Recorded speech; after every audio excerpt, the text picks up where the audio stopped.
ఈ రాత్రి నా ప్రియ సహోదరుడు, నా ప్రియ సహోదరి, ఈరోజు దాకా దేవుడు నీకు ఏ విధంగా అర్థమైనాడో నాకైతే తెలియదు. సృష్టి ఆరంభంలో దేవుని దగ్గర ఉన్న ఆ వాక్యే శరీరధారిగా ఈ భూమి మీద అడుగుపెట్టి యేసుక్రీస్తు రూపంలో ప్రజల మధ్యలో ముందుకు సాగినట్లు దేవుని వాక్యం సెలవిస్తున్నది.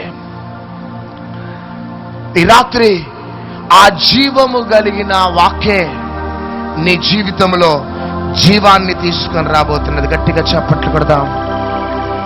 ఈ రోజు దాకా యేసుక్రీస్తు నీకు ఏ విధంగా అర్థమైనాడో నాకైతే తెలియదు సహోదరుడా, సహోదరి. కానీ ఆ దేవుని వాక్యే యేసుక్రీస్తు ప్రభు అని రాత్రి నువ్వు తెలుసుకోవాలి. ఏ దేవుని వాక్కైతే సృష్టికి ఒక జీవాన్ని కలుగ చేసిందో అదే దేవుని వాక్కు శరీరధారిగా ఈ భూమి మీద జన్మించింది. అదే యేసుక్రీస్తు ప్రభు. ఆమేన్. అందుకనే ఆ యొక్క సముద్రం మీద అలలు వస్తున్నప్పుడు, భయంకరమైన గాలి తుఫానులు వస్తున్నప్పుడు ఆ వాక్కు ఏం చేసిందంటే సృష్టిని ఆజ్ఞాపించగానే సృష్టి మౌనముగా అయిపోయింది.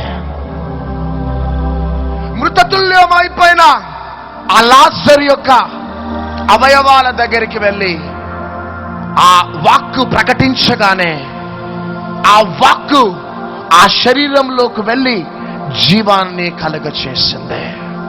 కుష్టు వ్యాధి కలిగిన వ్యక్తి ఆ వాక్కు దగ్గరికి రాగానే ఆ క్రీస్తు అనే వాక్కు శరీరంలోకి వెళ్ళి ఆ కుష్టు వ్యాధిని సైతం తొలగించినట్లు దేవుని వాక్యం సెలవిస్తుంది. ఈ రాత్రి కాల సమయంలో నా ప్రియ సహోదరుడు, నా ప్రియ సహోదరి, యేసుక్రీస్తు ప్రభువునికి ఏ విధంగా అర్థమవుతున్నాడో నాకైతే తెలియదు. కానీ సృష్టిలో జీవాన్ని కలుగజేసిన వాక్యే నజరేయుడైన యేసుక్రీస్తు ప్రభువా. అదే వాక్కు ఈ రాత్రి నీ కుటుంబంలో ఒక మహిమ కలిగిన కార్యాన్ని చేయాలని ఆశపడుతున్నదే. నా రైట్ సైడ్ ఒక సహోదరి భార్యాభర్తల మధ్యలో భేదాభిప్రాయాలతో విడిపోయి నీ భర్తకి దూరమైన స్థితిలో ఈ స్థలంలోకి వచ్చి కూర్చున్నావు. నాకు రైట్ సైడ్ ఉన్నావు, లేచి నిలబడు సహోదరి. భర్తకి దూరమైన స్థితిలో, నిర్జీవమైన స్థితిలో ఈ ప్రాంగణంలో నువ్వు అడుగు పెట్టినావు సహోదరి. కానీ ఇదిగో దేవుని యొక్క వాక్కు నీతో మాట్లాడుతున్నది. నీ కుటుంబంలో దేవుడు మహిమ కలిగిన కార్యాన్ని చేయబోతున్నారు. రెండు చేతుల పైకెత్తు.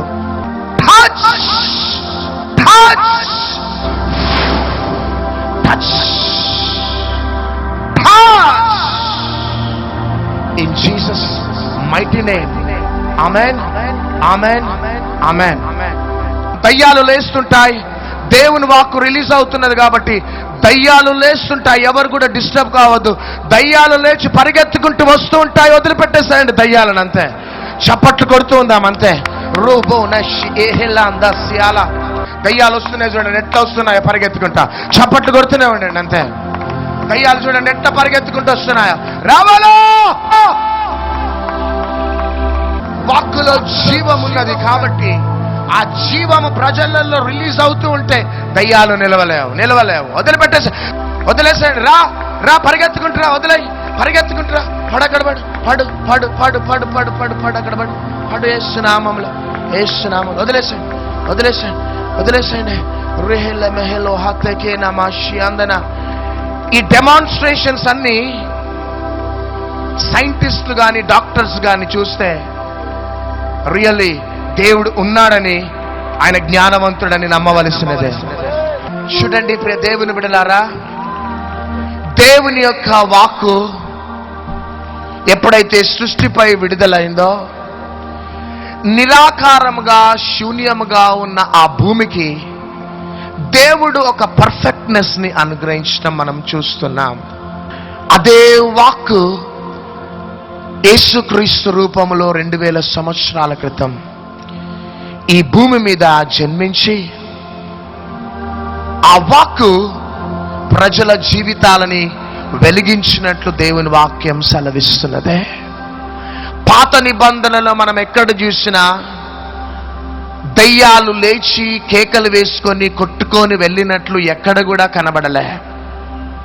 కానీ యేసుక్రీస్తు ప్రభు గలిలియా, బేతనియా, జెరికో ప్రాంతాలలో అడుగు పెట్టగానే, గెరాసీను ప్రాంతంలో అడుగు పెట్టగానే దయ్యాలు లేచి, నజరేయుడైన యేసు, మాతో నీకేమి పని?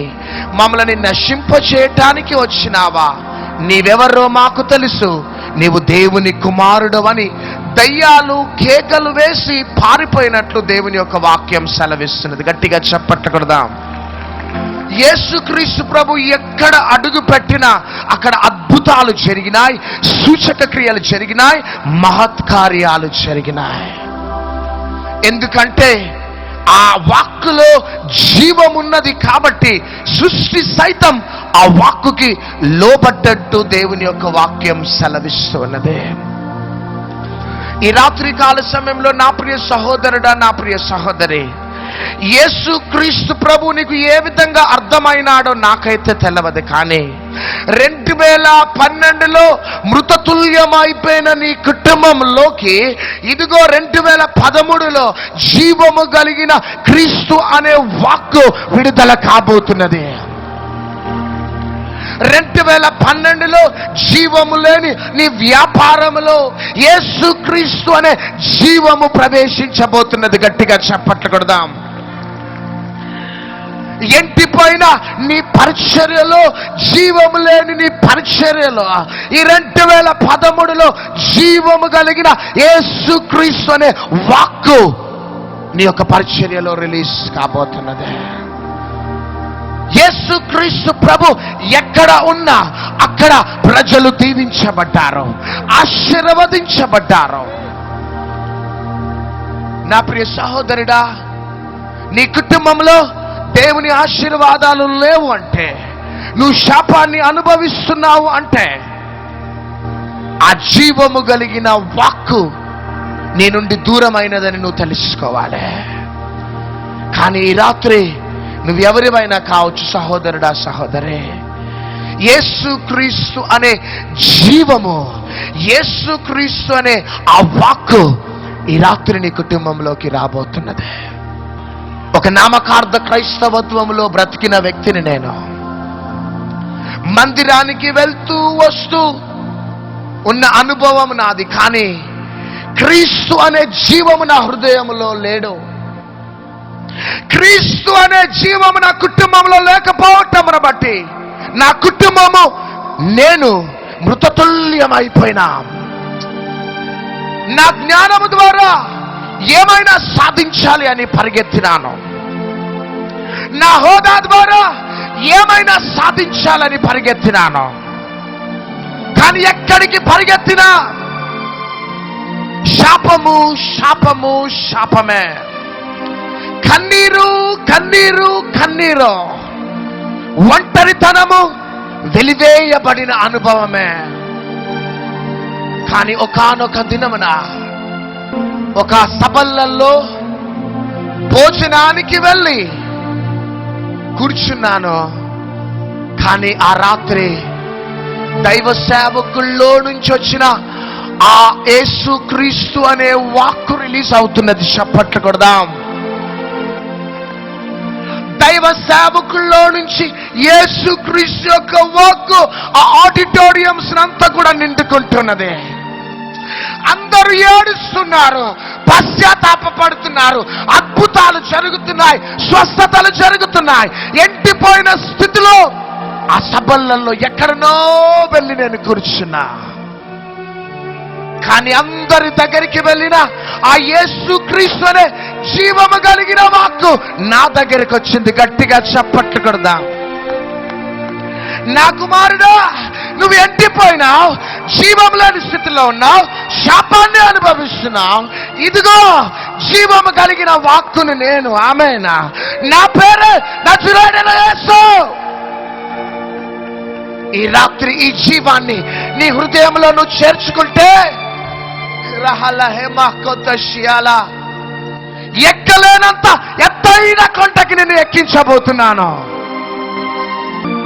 నీ ఊరికి, నీ పట్టణానికి కాదు, నువ్వు ఆశీర్వాదకరంగా ఉంటావు.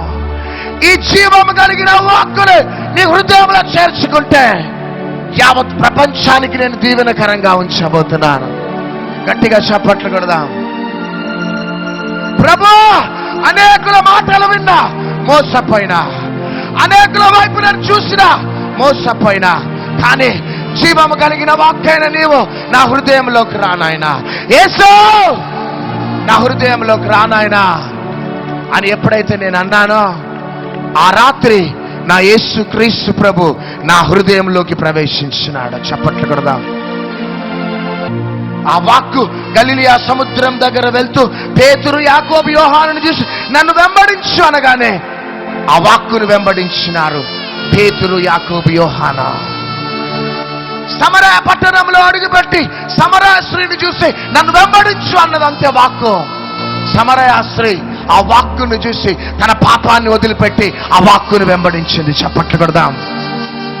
వ్యభిచారం చేత పట్టబడిన స్త్రీ యేసయ్య దగ్గరికి రాగానే, అనేకుల దగ్గరికి వెళ్ళి నువ్వు మోసపోయినా, కానీ సహోదరి, ఇదిగో నేనే జీవాన్ని, నేనే పునరుద్ధానమును, జీవమున, ఈ వాక్కు వైపు చూడు అంటే నీ జీవితం మారిపోబోతున్నది. చప్పట్లు కొడదాం. ఎంతమంది ఆ వాక్కు అనే యేసయ్యను చూస్తున్నారో వారి జీవితాలు బాగుపడ్డాయి. ఐ ఛాలెంజ్ ఎవ్రీబడి, యేసయ్యను చూసి నష్టపోయిన వాడు ఈ భూమి మీద ఎవరు కూడా లేరు. గట్టిగా చప్పట్లు కొడదాం. యేసయ్యను చూసి శాపాన్ని తెచ్చుకున్న వ్యక్తి ఈ భూమి మీద ఎవరు లేరు. శాపంలో ఉన్న వ్యక్తి యేసయ్యను చూడగానే దీవించబడ్డాడు. కన్నీటితో, వేదనతో, దుఃఖంతో ఉన్న ఒక వ్యక్తి ఆ జీవాన్ని చూడగానే బలాన్ని పొందుకున్నాడు. ఆ వాక్కు ఈ లోక సంబంధమైన వాక్కు కాదు. ఆ వాక్కు పరలోక వాక్కు ఈ వైజాగ్ పట్టణంలో అడుగు పెట్టింది. ఈ 2013లో నిన్ను దీవించడానికి సహోదరుడా, ఈ 2013లో నీ కన్నీటిని తుడవటానికే, 2013లో నీకు దేవుడిగా ఉండటానికే. అనేకుల విషయంలో నష్టపోయినావు, ఎవరి ఓదార్పు లేదు నీకు. యేసయ్యా, ఎంతకాలం యేసయ్యా నాకంటూ మంచి రోజులు లేవా యేసు, నా బ్రతుకు ఇంతేనా అని ఏడుస్తున్నావు సహోదరి. కానీ రాత్రి నీకు శుభవార్త, ఆ జీవము కలిగిన వాక్కైన యేసు ఈరోజు నీ హృదయంలోకి రాబోతున్నాడు. తల్లిదండ్రుల ప్రేమ కన్నా, బంధుమిత్రుల ప్రేమ కన్నా, కన్నవారి ప్రేమల కన్నా అతి శ్రేష్టమైన ప్రేమ నా యేసయ్య ప్రేమ. ఒక దినమున మమ్మీ డాడీ ప్రేమలో మార్పు కలుగుతుంది బిడ్డ. నీ భార్య ఒక దినమున బాయ్ బాయ్ అని వెళ్ళిపోతుంది. నీ బిడ్డలు ఒక దినమున మ్యారేజ్ చేసుకొని డాడీ బాయ్ బాయ్ అని వెళ్ళిపోతారు. కానీ నీ కంఠంలో ప్రాణం ఉన్నంత వరకు, నీ చివరి శ్వాస వరకు నీ బెడ్ దగ్గర ఉండేది ఎవరంటే ఆ యేసుక్రీస్తు అనే వాక్కు మాత్రమే.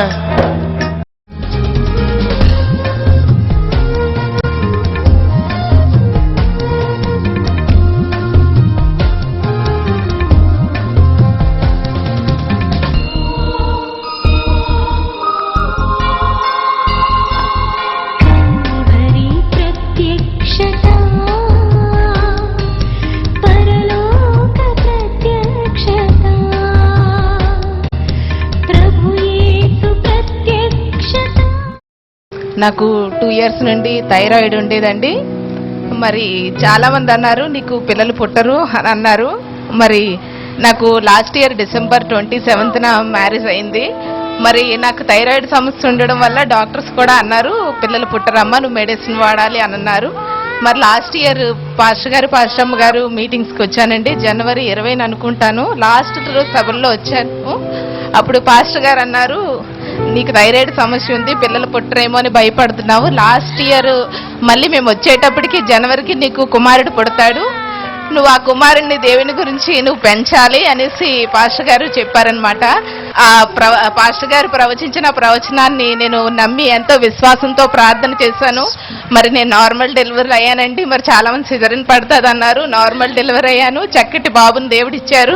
ఏ అవయం లోపం లేని బిడ్డను దేవుడు నాకు ఇచ్చారు. మా రెండో అక్క గారికి 2 times ప్రెగ్నెన్సీ వచ్చి 6th మంత్లో పోయిందండి. పోయిన తర్వాత ఇంకా మా అత్తగారు ఆశ వదులుకున్నారు. ఎందుకైనా మంచిదని ప్రేయర్లో ఉంటుండగా మేడం ప్రేయర్ చేస్తున్నప్పుడు తన పేరు రాసి తనకు ప్రెగ్నెన్సీ రావాలని కాగితం అక్కడ పెట్టారు టీవీ దగ్గర. పెట్టిన 1 monthలో తనకు కన్సీవ్ అయిందండి. ఇప్పటి వరకు ఏ ప్రాబ్లం లేదు. కాకపోతే తన థైరాయిడ్ చాలా ఎక్కువగా ఉంది. అందరు డాక్టర్స్ మీరు ఆశ వదులుకోవాలి అన్నట్టుగా మాట్లాడారు. మేడం ప్రేయర్ చేసిన ఆ కాగితం పట్టుకొని మా అత్తగారు కూడా ప్రేయర్ చేశారు. చేసినది ఇప్పుడు బాగానే ఉందండి. బేబీ కూడా బాగుందని రిపోర్ట్స్ వచ్చినాయండి. దేవునికి మహిమ కలుగును గాక. దేవుని బిడ్డలారా, థైరాయిడ్ ప్రాబ్లం ఉన్న వాళ్ళు కన్సీవ్ కావటం డాక్టర్స్ రిపోర్ట్స్ ప్రకారం కష్టం. కానీ యేసయ్య లేని వాటిని ఉన్న వాటిగా చేసే గొప్ప దేవుడు అని తన రాజ్యాన్ని తన మహిమని చాటుచుంటున్నాడు. కాబట్టి సహోదరి ప్రార్థన రిక్వెస్ట్ పెట్టింది. దేవుడు అక్కడ గొప్ప కార్యాలు చేశాడు. తనకు మంచి ప్రసవాన్ని కూడా దేవుడు దయచేయబోతున్నాడు. దేవునికి మహిమ కలుగును గాక. అయితే నేను చాలా అప్పుల్లో కూరుకుపోయి ఉన్నాను. అయితే బిజినెస్లు పెట్టి చాలా నష్టపోయి ఉన్నాను.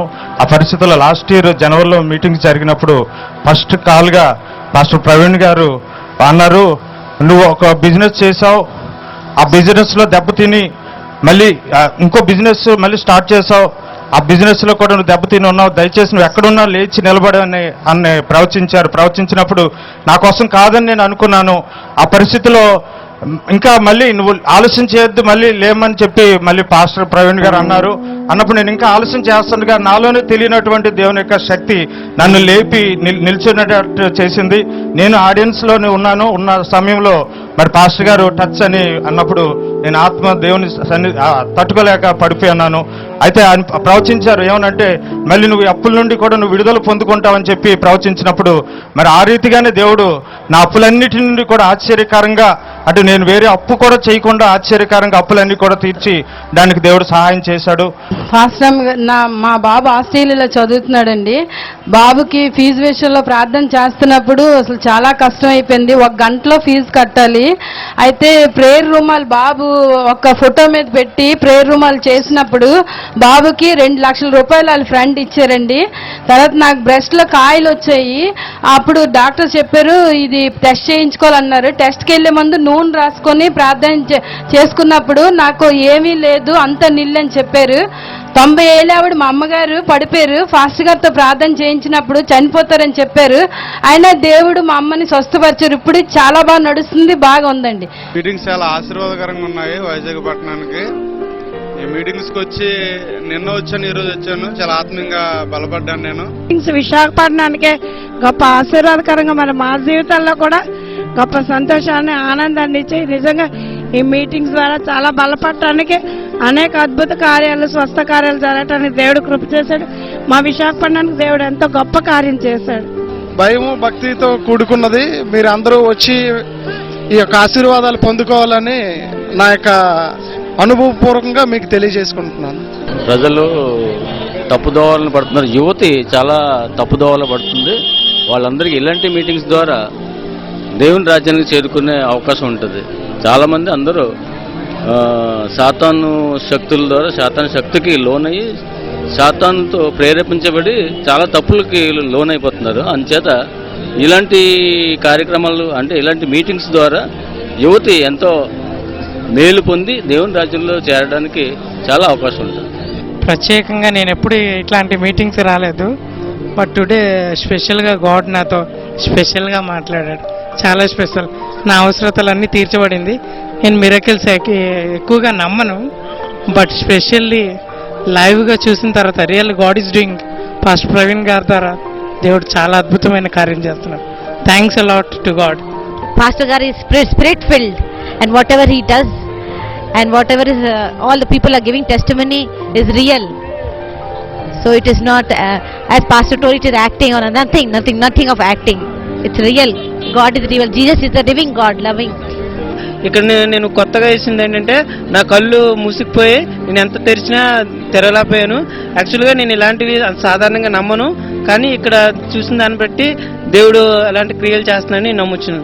లాస్ట్ టైం వెళ్ళినప్పుడు ఇంకా బాగుంది. ఈ ఇయర్ అయితే ఇంకా చాలా గొప్పగా అసలు ఆ దేవుడు ఎంతగా వాడుకుంటున్నాడంటే ప్రతి ఒక్కరిని చాలా ఉద్యమం అంటే అసలు చూస్తేనే చాలా దీనిగా ఉంది. అసలు మాట్లాడటం, ఒక్కొక్కరి చేతులు బిగుసుకుపోవటం, అదంతా చూస్తుంటే వేసే నిజంగా అద్భుత కార్యాలు, ఘనమైన కార్యాలు అవి కంటికి కనబడవు, చెవులకు వినపడవు.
ప్రతివానికి రూపునిచ్చే అతనికి రూపు లేదు, ప్రతివానికి రూపునిచ్చే అతనికి రూపు లేదు. 10,000లో అతి ప్రియుడు పరిహాసముల నొందినాడు. 10,000లో అతి ప్రియుడు పరిహాసముల నొందినాడు.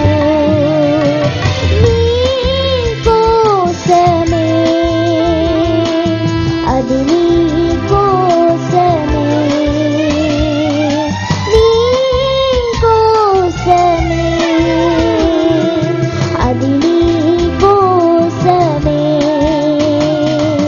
కల్వారి గిరిలోన సిల్వాలు శ్రీయేసు పలుబాధలుండెను,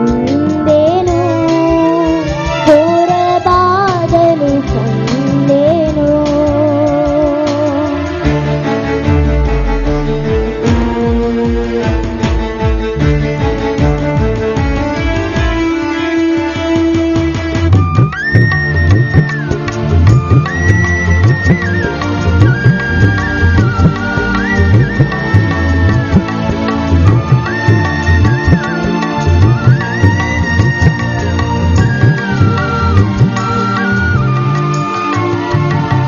సాతానును మరణము గెలిచి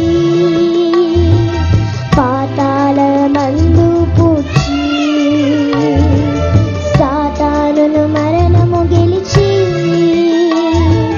పాతాళ మందు పూడ్చి, సజీవుడై లేచినాడు, స్వర్గాన నిన్ను చేర్చినాడు. సజీవుడై లేచినాడు, స్వర్గాన నిన్ను చేర్చినాడు. నీ కోసమే, అది నీ కోసమే, నీ కోసమే, అది నీ కోసమే.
7 సంవత్సరాలుగా త్రాగుతున్నాను. అయ్యగారు ప్రార్థన చేసిన తర్వాత నేను త్రాగుడి నుంచి విడుదల పొందాను. మా అన్న ఫుల్ తాగిపోతూ మంచి తాగిపోతూ నిద్రలేసి కానీ ఒకటే మందు తాగేవాడు. ఒంగోలు సభలకి తీసుకొని వచ్చా. ఆ మరుసటి రోజు నుంచే పూర్తిగా మందు మానేశాడు. క్రీస్తు ప్రేమ తృణీకరించబడిన వారు, ఎన్నిక లేని వారు, యోగ్యత లేని వారిని అది ఆదరించి ఓదార్చి ఎత్తుకునే ప్రేమ అండి.